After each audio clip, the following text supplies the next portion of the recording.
Good morning, everyone, and welcome today's debate. My name is Massimo Orozco, and I will be your moderator for this session. Today, we're analyzing a deeply profound and important topic. Is euthanasia an improper suicide? As a moderator, my job is to facilitate the discussion naturally and ensure everyone has the equal opportunity to speak and serve as the voice of the audience and focusing on the facts. And let me introduce you the participants today. Supporting the motion, we have Emiliana and Diana, and supporting the opposite, we have Daira and Eugenio. Before we begin, let's quickly review our ground rules. Each participant will have 3 minutes for an opening statement and 2 minutes for rebuttals, and 1.5 minutes for an closing conclusion. So we expect a formal linguistic register, no filler words, and an active listening throughout the entire debate. Additionally, to help you track your time, I'll send an emoji or something to let you know when you have 30 seconds left on your time. Please remember to back your arguments with clear facts and sources and data. Let's begin. We will start with the opening statements. Emilio, from the pro side, the floor is all yours. Let's begin.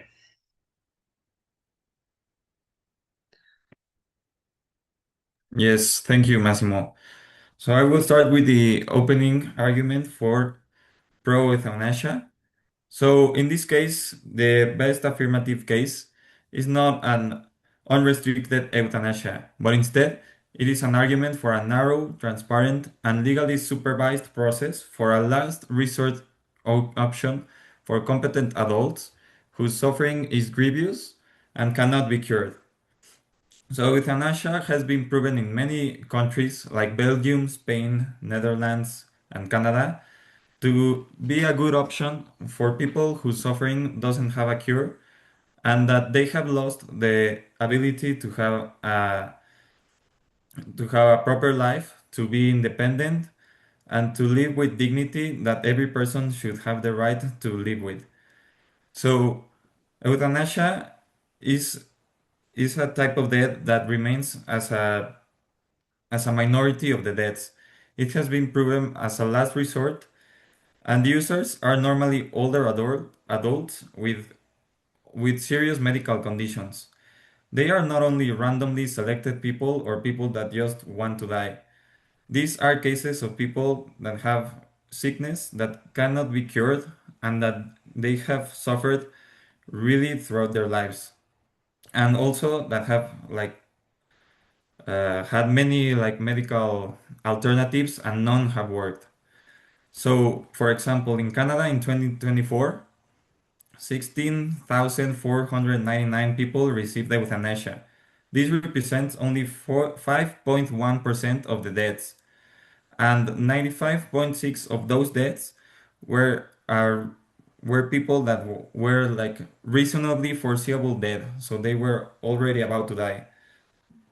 So also, the empirical evidence suggests that on motivation and palliative care rebuttals. So, for example, in Oregon, in the United States, the most frequently reported end of life concerns in 2025 were loss of autonomy, loss of ability to participate in enjoyable activities, and loss of dignity. So, what we are defending is not that anyone can just like suicide or take their lives. It is people that really cannot enjoy and be independent for themselves, or that endure things and pain that cannot be cured by any other means.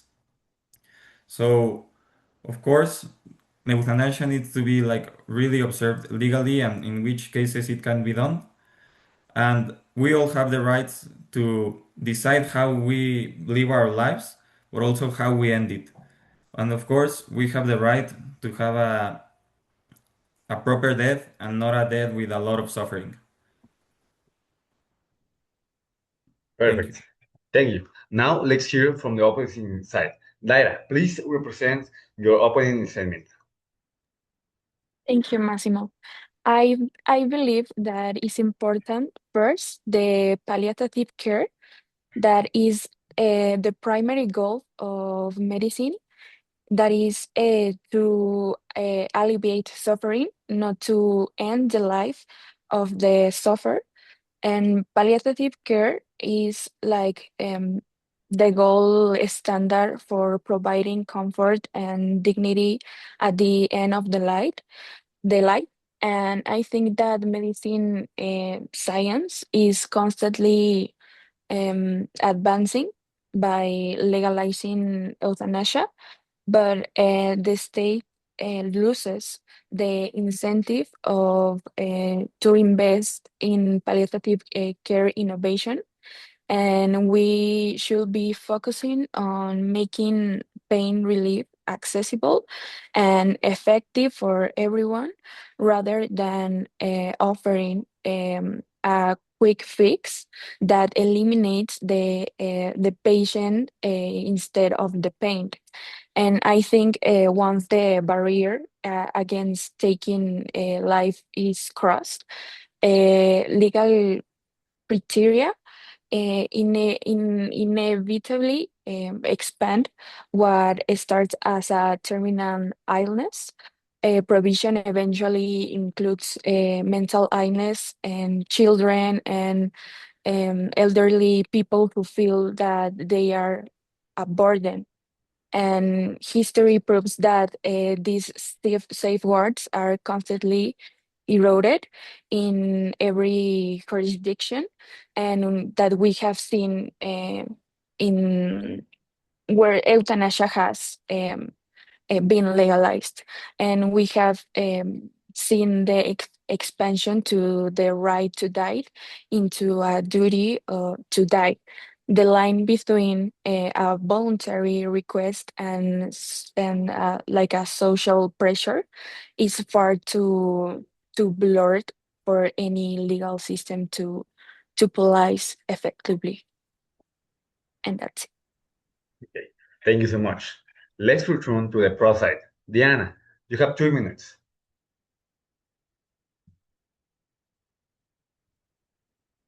Diana, to say your statements. Yeah, sir. Well, good morning, afternoon, everyone. Uh, First of all, I believe that every person should have the right to decide about their own life and body. This is called personal autonomy. Uh, if someone is suffering from an illness with no possibility of recovery, they should be allowed to choose a peaceful and dignified death. Secondly, euthanasia can prevent unbearable suffering. Like many patients experience extreme physical pain and emotional distress. Sometimes it's the emotional pain, a lot of emotional pain. Mm, And in case of terminal illness, it's worse, es- especially during the final stages of the illness. Even with modern medicine and palliative care, suffering cannot always be completely eliminated. In those situations, forcing a person to continue living against the will may be cruel rather than compassionate. Another important point is dignity. Many terminal ill patients lose independence and control over their daily lives. Mm, Some people don't want to spend their final days connected to machines or completely dependent to others. Uh, Assisted dying allows them to maintain dignity and make their own decisions until the end. In addition, legalizing euthanasia under strict medical supervision can actually make society safer. Mm, If it remains illegal, some patients may attempt dangerous or traumatic suicides alone. With proper laws and safeguards, doctor can ensure that decisions are voluntary, informed, and carefully evaluated. Thank you. Opponents Well, your time is often finished. argue that, I'm sorry, what? Jan. You get to the 3 minutes, Oh, okay. and it's turn for Eugenio. Thank you. To closing the opening statements, Eugenio, it's all yours. Thank you. Good morning. So we all know that a person's life is, yes, a person has the ability to choose what to do with their body, with their mind, and with everything else that is theirs.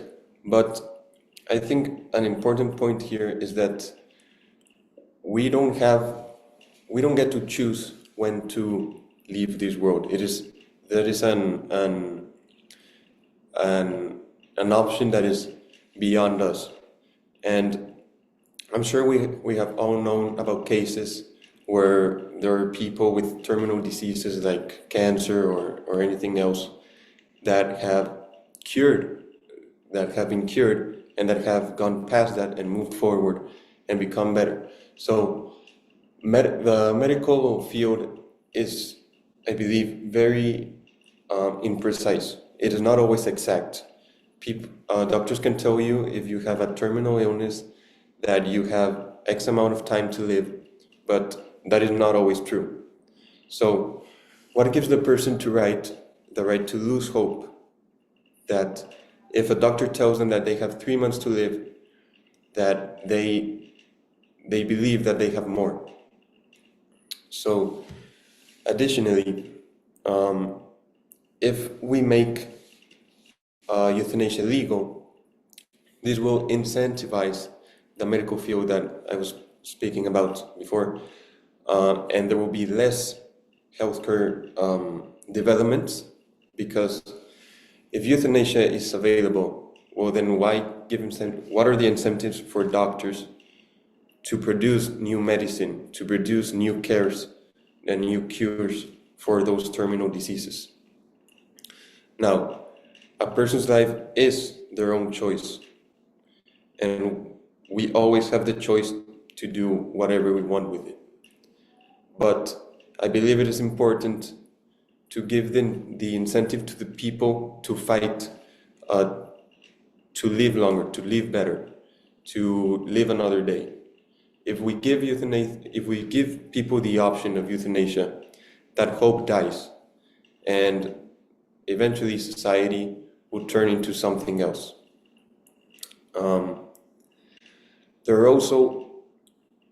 It is also, I think, impossible for the laws of euthanasia to be perfect, because we're not in a vacuum, we're not in a world, it is a world with a lot of variables. And so the suffering is not the only variable that the person is in front of. It is also suffering debt, social pressures, and it becomes, like my partner said, a burden. And so that is why I believe that euthanasia should not be allowed. Thank you. Thank you. Thank you for all your excellent and accurate opening statements. We will now move into a rebuttal round. For this section, the dynamic will change. So I'm going to ask one specific challenge question to each team. One member of the team must answer the question, and then one member of the other team will counter-argument that response. So everyone will have a maximum of 2 minutes for their intervention. Remember to use formal register, avoid the filler words, and keep an eye on the chat for the 30 seconds warning. Let's begin. So, for the pro, if euthanasia is considered a right to a dignified death, where do we draw the line between a personal choice and a society's duty to protect human life at all costs? It's for Diana and Emiliano. Please, one of you answer that. If you want, I can answer it. I Yeah, have it's 2 obvious. minutes, right? Yeah. It begins now. I'm sorry, one more time. Can you repeat the Repeat the question so I question? can? Yes, yes, Yeah, please. yeah, yeah. If euthanasia is considered a right to a dignified death, where do we draw the line between a personal choice and a society's duty to protect human life at all costs? Okay. So, of course, we all have concerns about where we draw the lines and what are the legal boundaries of euthanasia. So, euthanasia has been proven in systems, like I said, like in Spain, Belgium, Netherlands, Canada, that it can work and that and the legal and civil like worries that we have should not stop us from euthanasia. So, of course, there needs to be like strict safeguards and medical safeguards for a person to take the decision to end their own life. So of course, it cannot be like every person. Euthanasia in these systems that I told you requires also a medical discussion that includes also the option of other alternatives, and also like many doctors need to be in agreement that the person needs euthanasia. And of course, like you said, what is the limit, like as the society should protect life? So nowadays in medicine, people already make the decisions like of life and death. A person can reject surgery, chemotherapy, stop life support, and even like choose not to continue with treatments. That is already a proof that we as persons can like choose our own decisions and our own path. Euthanasia, under strict safeguards, follows the same principle, respecting the patient's autonomy when suffering becomes intolerable. It does not mean that anyone can do it, or as Daya said, that we are going to then take it to children or psychological ill people. It needs to have strict laws and strict cases when it can be applied. Okay, thank you so much. So I ask the counter argument, Eugenio or Daira, which what do you have to say to Emiliana? Which one to answer? I can Daira? answer if you want. Yeah, sure. Well, my opponents said that to Canada and Spain, well, use Canada and Spain as success stories. However, we must look at the data beyond the surface. In Canada, the expansion of the MAID, that is medical assistant in dying, program has been alarming because we have seen reports of individuals seeking euthanasia, not because of terminal illness, but because of poverty, lack of housing, or inability to access social services, and when the state offers that as a cheaper alternative to social support, it is not a success. It is a systemic failure. The fact that the criteria in these countries are like already begin debated for further expansion, including mental health, proves that a slippery slope. It is not like a theory. It is the inevitable destination of both these policies, and that's it. Thank you so much. So there's the other question for Eugenio. If a patient is experiencing incurable, extreme physical pain, why should society classify the choice to end suffering as an improper action rather than an act of mercy?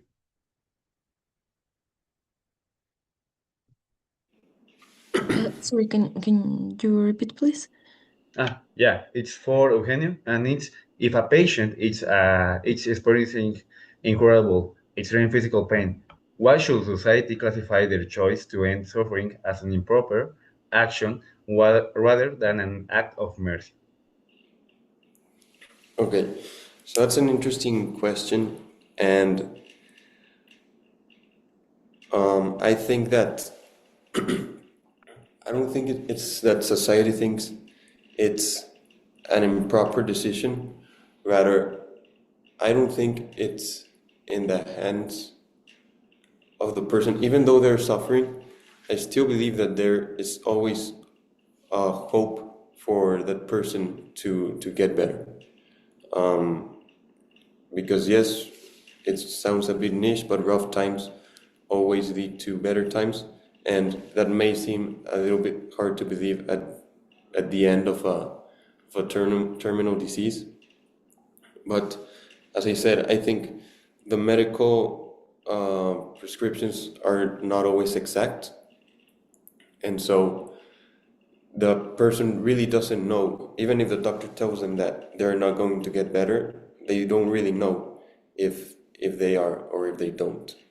And so I think that society will see the decision to live, to keep fighting as a decision with more dignity, with more hope, and um, yeah, that's it's. I don't think it's not that the society will disblame you for choosing euthanasia. I think it's always an option with dignity, but I think it gives more hope for society, for the person to keep fighting and to keep choosing to live another day. Thank you so much. So, Diana, that was a compelling argument. What do you have to say to this statement, to this rebuttal? I think sometimes live another day is equal to a lot of suffering, and we don't have to force the people to suffer more. Yeah, sometimes we don't know if the person can get better, but I think sometimes the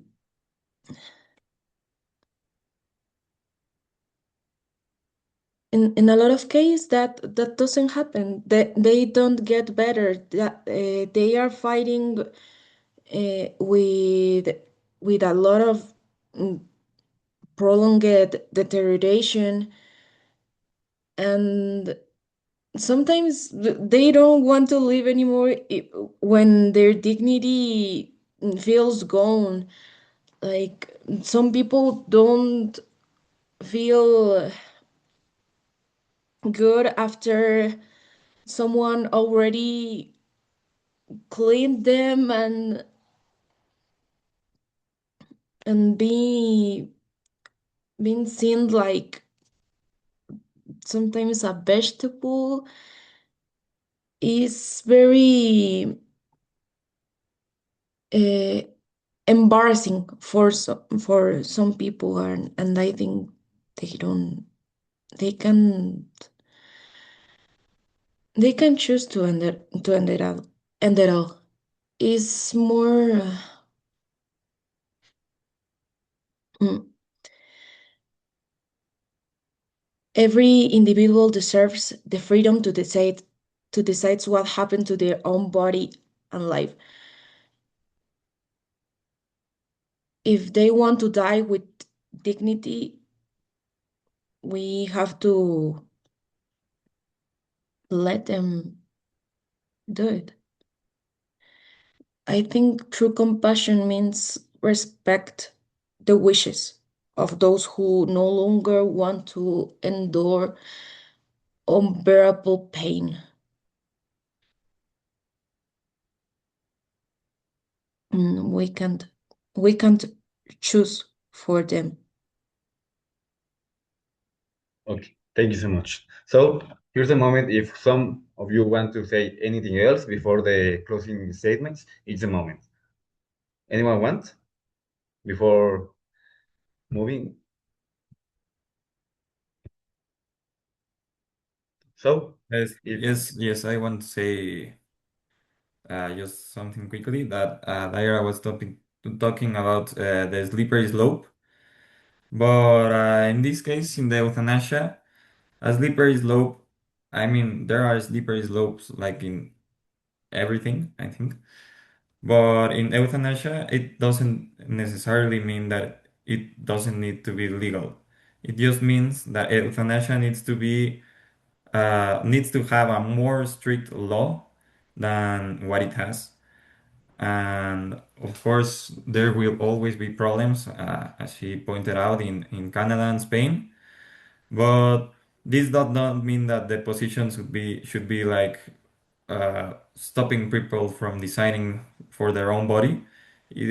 Our position should be legalize euthanasia no, should not be legalize euthanasia for everyone, but legalize euthanasia only under strict conditions with competent adults whose case is a terminal disease or an incurable disease and that endure like endless suffering, that they don't have like any other treatment to take, and is not for mentally ill people or anyone else.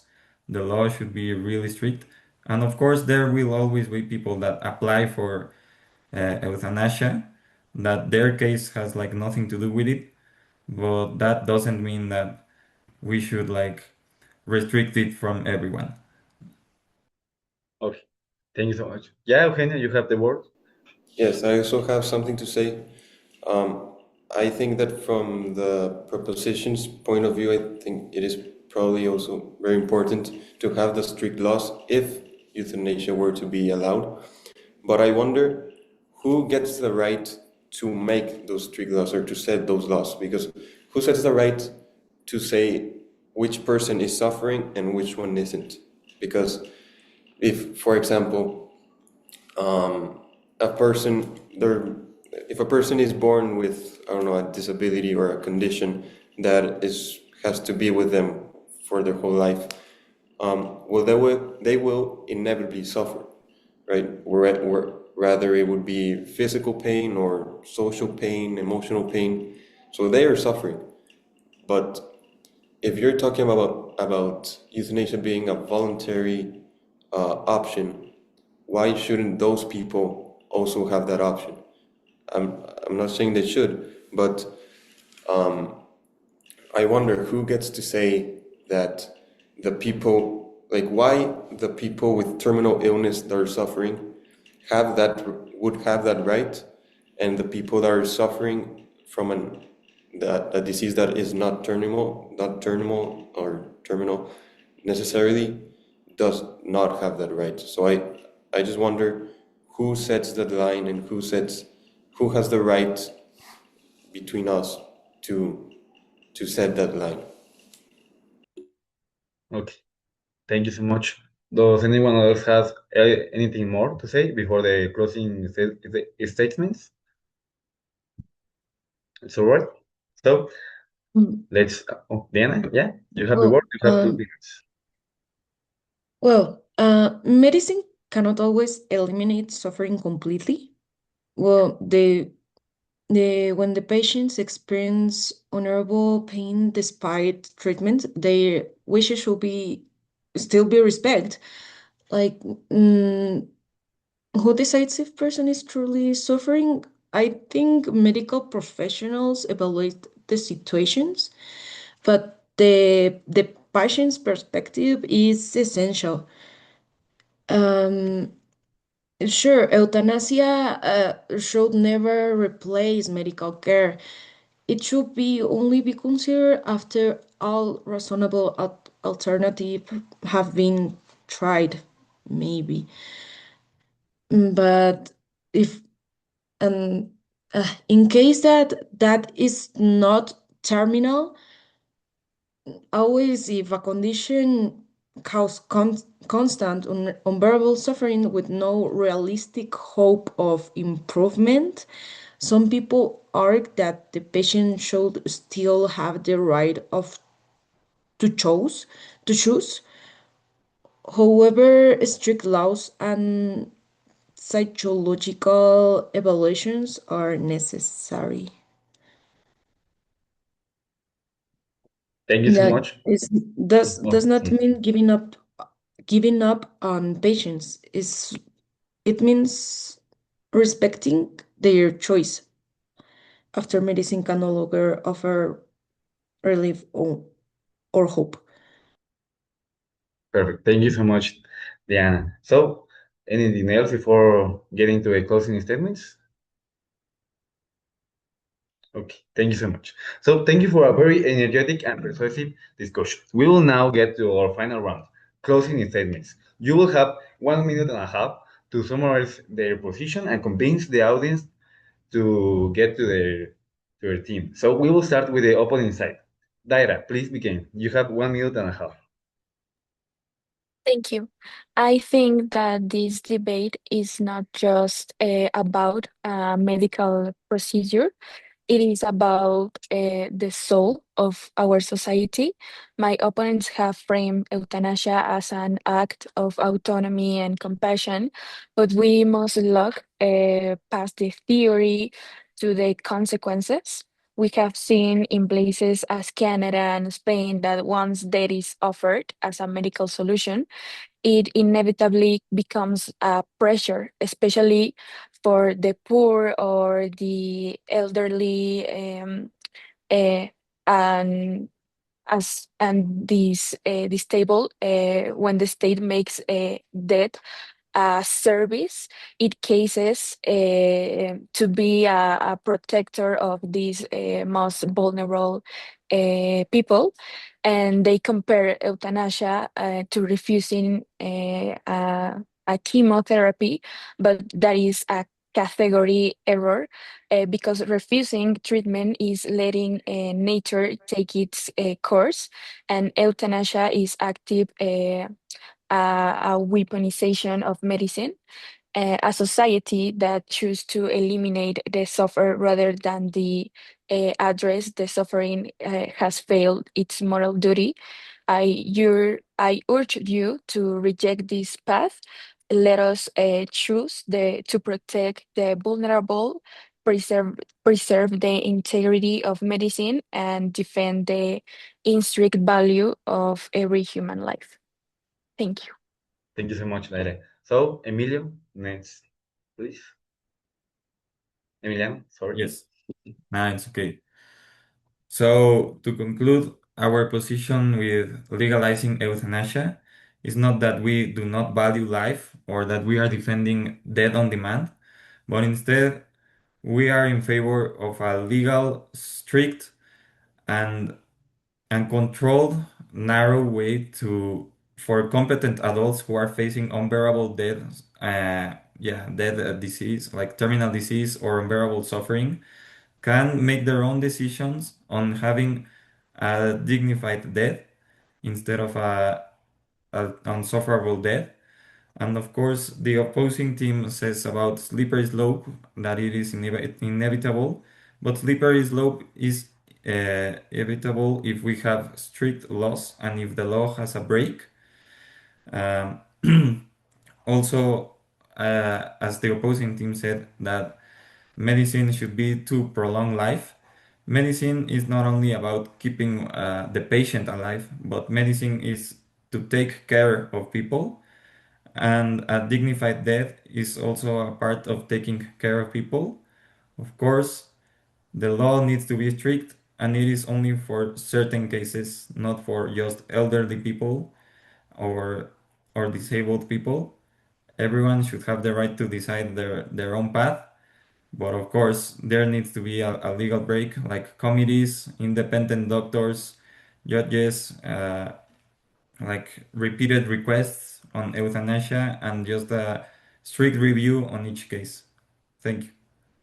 Thank you, Emiliano. So let's move to the to sorry to Diana, please. Yeah.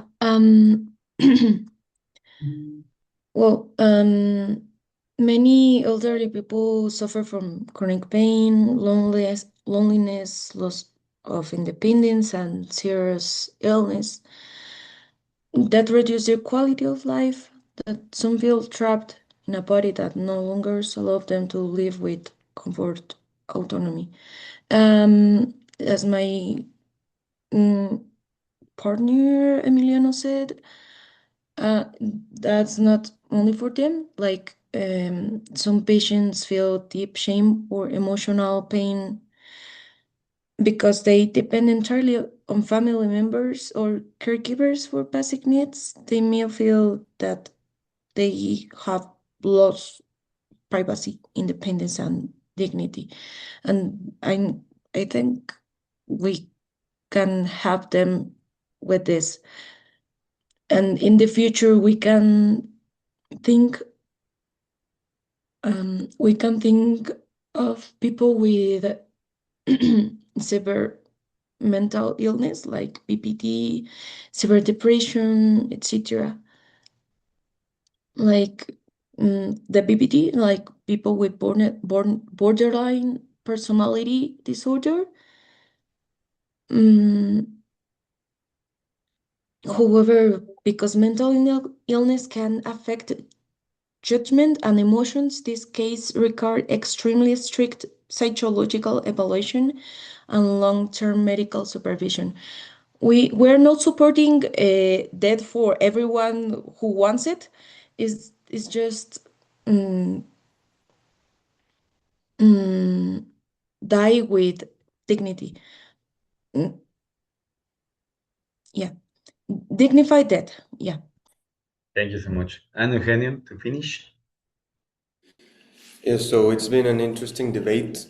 But I think that to close this off, I think we should strip off the hypothetical, and I think that we should really look at what amplifying the laws mean. I think that implying a law has so much more behind it, more than what it says. It has what it means to society. So if you allow a law that allows you to end your life, then you're basically talking about ending human hope in some way. So I think euthanasia goes far more beyond just ending suffering for a person.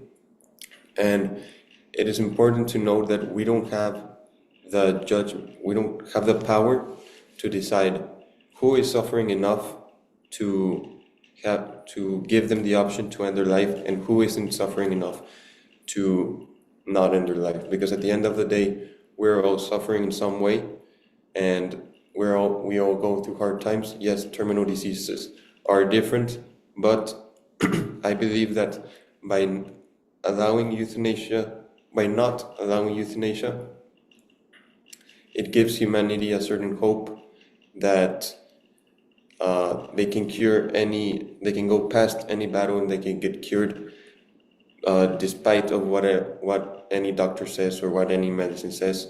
And I think that's an important part of the human life. Thank you. Thank you so much, Eugenio. So this brings our debate to an end. To summarize today's session and five facts regarding like the human dignity, the laws, the different countries where it's allowed. But I have to thank you all, our participants, for showing great subject mastery and keeping a professional stage presence and delivering a highly productive debate today. So thank you to our audience as well, and have a great day. Thank you so much.